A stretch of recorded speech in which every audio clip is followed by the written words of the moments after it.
So today I want to talk about something that happened in the past 72 hours that mainstream media is completely misunderstanding. Everyone is reporting this as a military story.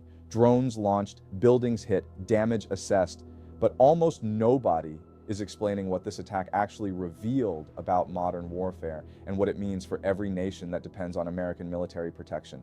This was not just an attack. This was a proof of concept that makes traditional Western military superiority irrelevant. Once you understand the mathematics of what happened, you will understand why the world just changed permanently. So let us begin. Part 1. The attack itself. What happened? Iran launched approximately 2,000 suicide drones over 6 hours in 3 coordinated waves from Lebanon, Jordan, Syria, and Iraq simultaneously. This was not random. This was precision planning to exploit a specific vulnerability in Israel's defense.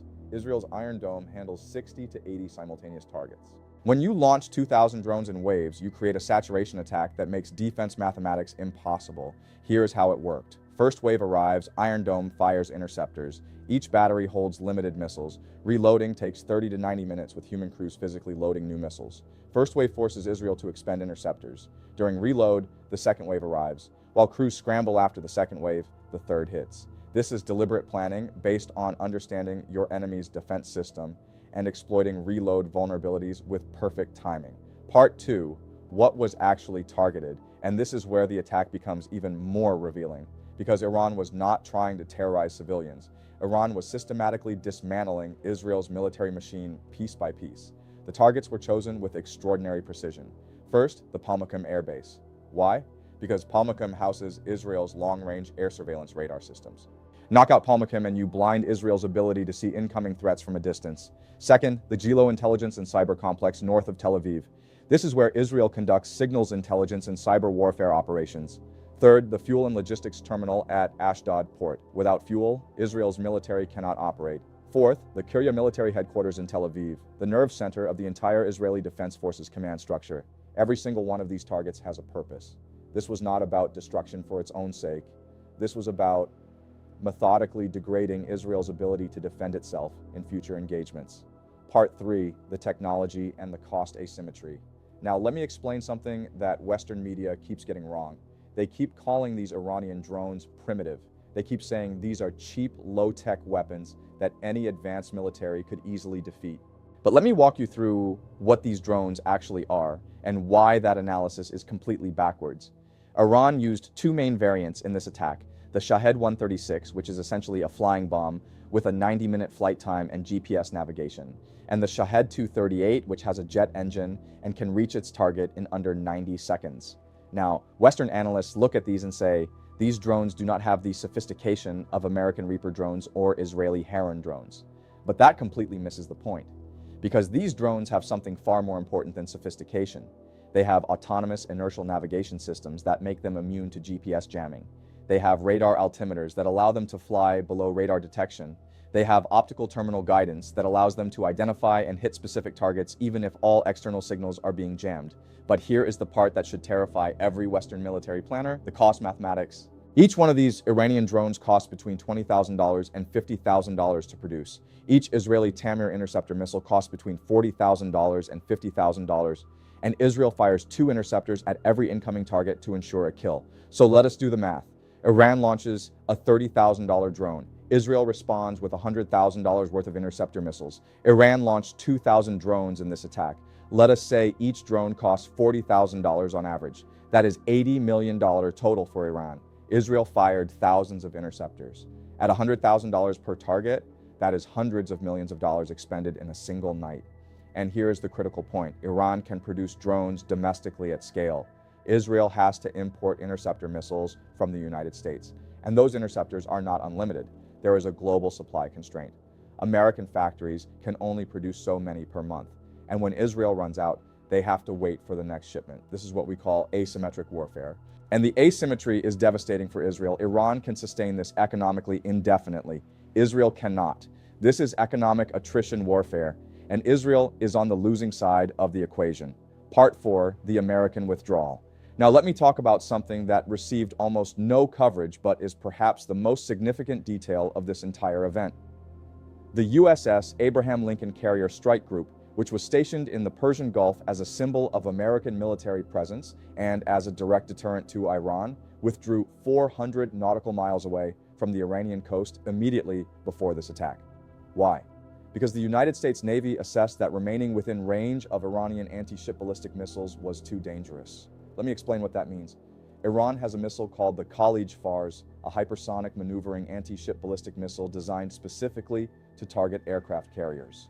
And the US Navy concluded that even with all of its Aegis defense systems, even with all of its technological superiority, it could not guarantee the safety of a $13 billion aircraft carrier and 5,000 sailors against Iranian missile threats. So it retreated. And here's what that retreat actually means. It means that for the first time in decades, American military power in the Middle East is operating under someone else's threat envelope. It means that the United States is no longer able to project power freely in the Persian Gulf without facing unacceptable risks.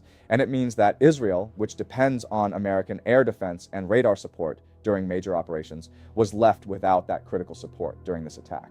The symbolism of this withdrawal cannot be overstated. Every nation that depends on American security guarantees, every NATO ally in Eastern Europe, every Gulf state that hosts US bases, every ally in East Asia, they all just watched the United States Navy retreat from a regional power. Part 5, the deeper lesson, strategic autonomy versus dependency. And now I want to explain what I think is the most important lesson from this entire event. For 50 years, Iran has been under the most severe economic sanctions in modern history. It has been cut off from global financial systems, from advanced technology imports, from international trade in critical goods. And the expectation was that these sanctions would cripple Iran's ability to develop advanced military capabilities. But what actually happened is the opposite. Because Iran had no choice, it built a completely indigenous defense industrial base. It cannot import missiles, so it learned to manufacture missiles domestically. It cannot buy drones from foreign suppliers, so it developed its own drone technology. It cannot rely on Western GPS systems, so it built autonomous navigation systems that do not need GPS. Iran became militarily self-sufficient not despite sanctions, but because of sanctions. Now contrast that with Israel.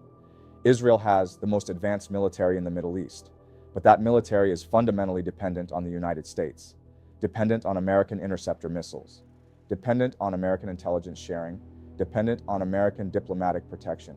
And when that dependency is tested, when American support is withdrawn even temporarily, the entire system becomes vulnerable. This is the paradox of modern military alliances. The nation that builds everything itself is more resilient than the nation that imports everything from a powerful ally, because the self-sufficient nation controls its own supply chains, its own production timelines, its own strategic decisions. The dependent nation is always waiting for permission, waiting for shipments, waiting for someone else to decide whether to support them. Part 6, what this means for the global order. So now let us zoom out and look at what this attack reveals about the changing structure of global power. For the past 80 years, the global security order has been built on a very simple premise.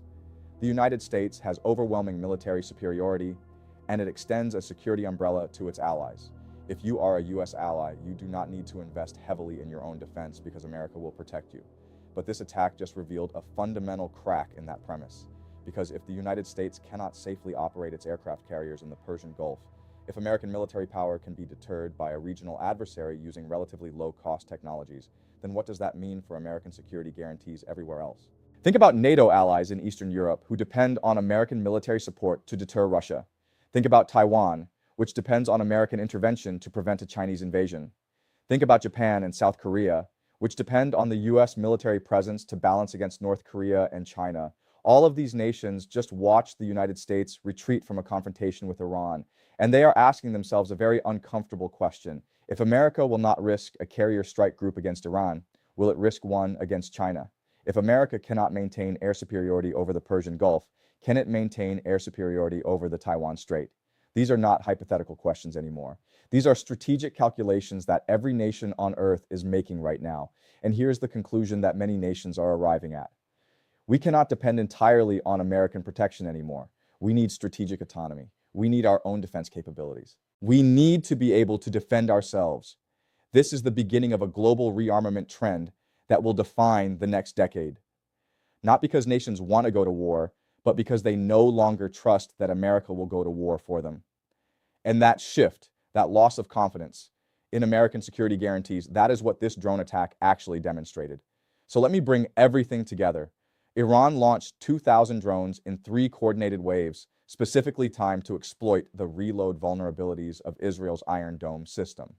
The targets were not random. They were precision strikes against Israel's military command, intelligence, logistics, and radar infrastructure. The cost mathematics favor Iran overwhelmingly. $40,000 drones versus $100,000 interceptors mean Israel is losing an economic war of attrition it cannot sustain. The U.S. aircraft carrier withdrew 400 miles, proving that even American military superiority has limits when facing modern anti-ship missiles. Iran's 50 years of forced self-sufficiency created a more resilient military capability than Israel's dependence on American imports. And every nation that depends on U.S. security guarantees just watched America retreat, and they are recalculating their own defense strategies accordingly. This was not just a drone attack. This was a demonstration of a new model of warfare that makes traditional military superiority less relevant than economic sustainability and strategic autonomy. The world just changed, and the nations that understand this change and adapt to it will be in a fundamentally stronger position than those that keep waiting for the old order to be restored, because it is not coming back. Subscribe for more analysis of this conflict and its global strategic consequences explained in simple English. And tell me in the comments, do you think other nations will now accelerate their own drone production programs? Or will they continue relying on expensive traditional defense systems? I will see you next time.